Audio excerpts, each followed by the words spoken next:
20 Bravo Bravo, good afternoon to you. Report your altitude. 2,000 feet on 1014, Bravo Bravo. Bravo Bravo. Hello YouTube, many thanks to Just Flight. Today we're looking at Pa-28-181-Archer 3. Beautiful aircraft from that company. But before we get going, don't forget, click the subscribe button, give me a thumbs up or a thumbs down, hit the notification bell because one of those things will really help the channel. So, the Pa-28-181-Archer 3, beautiful aircraft from Just Flight, and I'd just like to tell you that Just Flight have updated all of their aircraft, their Xplane 11 aircraft, for VR and a number of other things. So, you know, if you've got one, you need to re-download it. In fact, this has only been out a couple of weeks, but already it's had a major update for that specific reason.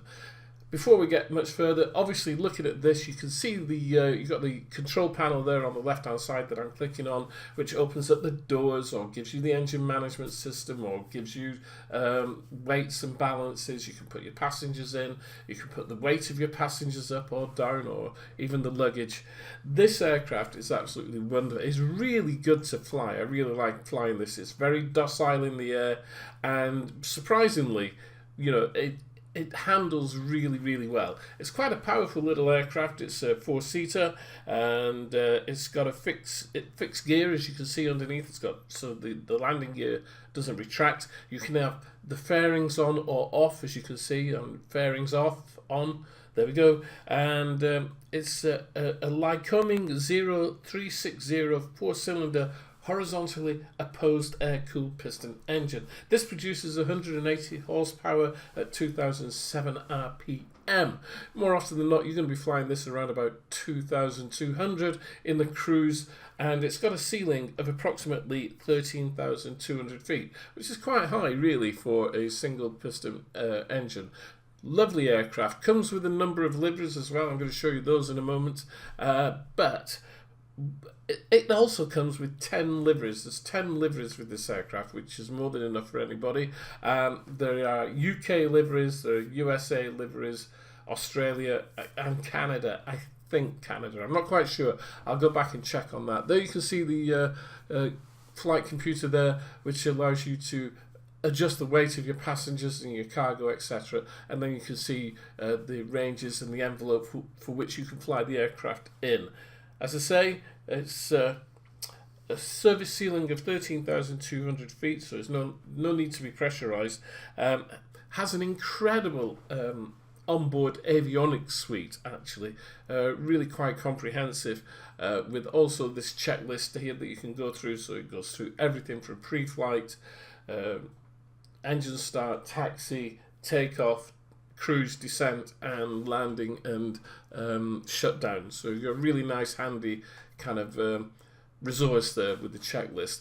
It'll also do auto start as well. So if you're not into starting aircraft up and you just want to get up in the air, you just press on the tick, I believe it is, on the control panel at the left there, and it will just, you know, go through the startup procedure for you, and you can just be away. Okay.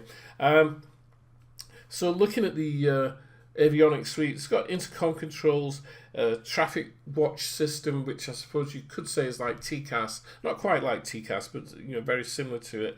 It's a S-Tech 55 autopilot, very comprehensive and well detailed autopilot. It's got the GNS 530 GPS system, which for quite some time was the GNS 430 in Xplane, but then got upgraded to the GNS 530, whereby you can input your flight plans, etc. And you can also import flight plans direct from the FMS format as well. So quite useful if you don't want to go through the pain of creating your flight plan in there. Furthermore, it's got the KR87 ADF system, coupled with the KN62 Alpha DME distance measuring equipment as well. So it's really quite a comprehensive aircraft for what you're getting. You know, it's not kind of skimping on anything. It is really quite comprehensive. And as you can see here at Barton Airport, just having a scroll around the aircraft, that was the flight management computer that comes up. You've got a logbook, of course, which is linked to the Xplane logbook. A lot of people forget that there is a logbook available in Xplane, but they've put it on the control panel here for the Archer 3 as well. Very comprehensive, as I say. Apart from the DME, the distance measuring equipment, there is also a TT31 transponder unit as well. So you know, it has got an awful lot going for it, and very comprehensive indeed. Almost as complex as flying an airliner, one might say, or maybe not. Who knows? Anyway, as I say, it's got a 73-page manual, and just checking on that. Yeah, well, 72-page manual. Page 73 is credits and copyright.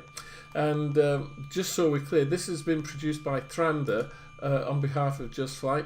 Thranda, they've done a number of aircraft now in Xplane.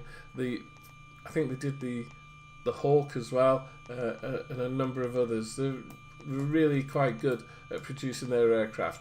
And the control panel that comes out on the side that you saw on the left hand side of the screen, there is a little kind of tab on the left hand side of your screen. And you've heard me explain this before, that if you put your mouse on that tab and use your scroll wheel, it'll fade away. So it'll fade. Just looking at some of the liveries here, you can change liveries in flight, although I wouldn't advise it because the sim does pause whilst it changes livery. But you can see the liveries here, and just clicking on the back and forward buttons on the bottom of that panel, you see it says livery.